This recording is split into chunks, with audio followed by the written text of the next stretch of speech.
ఇది ఉంది. ఇంటెలిజెన్స్ తగ్గడం అంటూ ఉండదు యాక్చువల్ చెప్పాలంటే. కానీ ఒక ఇంపార్టెంట్ విషయం చెప్తా ఇక్కడ మీకు. ఇది very very important for all students and parents.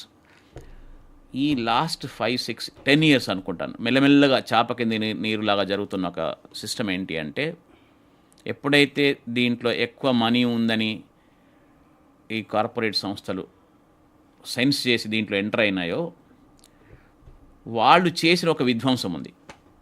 ఇప్పుడు నేను చాలా డీటెయిల్గా డిస్కస్ చేస్తాను, ఎందుకంటే చాలా ఇంపార్టెంట్. ఎస్పెషలీ ఇప్పుడు ఈ 10th క్లాస్ అయిన పేరెంట్స్కి అడ్మిషన్స్ కోసం చూస్తుంటారు. వాళ్ళకు కూడా ఈ కార్పొరేట్ కాలేజ్ నా ఉద్దేశంలో అన్నీ ఇటు ఆంధ్ర, తెలంగాణ కొత్తగా వచ్చినాయి అంటే ఒక 10 బ్రాంచులు ఉన్నాయంటే దాన్ని కార్పొరేట్ అంటాను నేను. ఎందుకంటే 10 బ్రాంచులు కాలేజీలు పెట్టడం అనేది మీనింగ్లెస్. ఒక ఫర్ ఎగ్జాంపుల్ నాకే ఫిజిక్స్ బాగా చెప్పడం వచ్చు, 10 కాలేజీలు పెడితే నేను చెప్పలేను.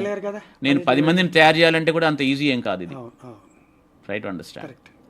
సో ఒక 10 మందిని చేయొచ్చు, 100 మందిని అయితే ఇంపాసిబుల్ చేయలేను.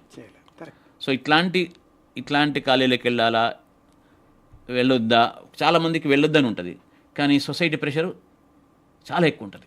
సో ఎందుకు వెళ్ళొద్దు అని చెప్పడానికి మీకు ఎలాబొరేట్గా నేను ఈ ఇప్పుడున్న విద్యా వ్యవస్థ జేఈ పేరు మీద విద్యా వ్యవస్థ సృష్టించిన విధ్వంసం గురించి నేను ఎక్స్ప్లోర్ చేస్తాను. నేను అనబోయేది అదే. ఇప్పుడు మనకు విద్యా విధానాన్ని వ్యాపారంగా మార్చడం వల్ల వచ్చే నష్టాలు ఏమిటి? నష్టాలను మనం మోర్ మైక్రో లెవెల్కి వెళ్ళి మొదలు పెడదాం.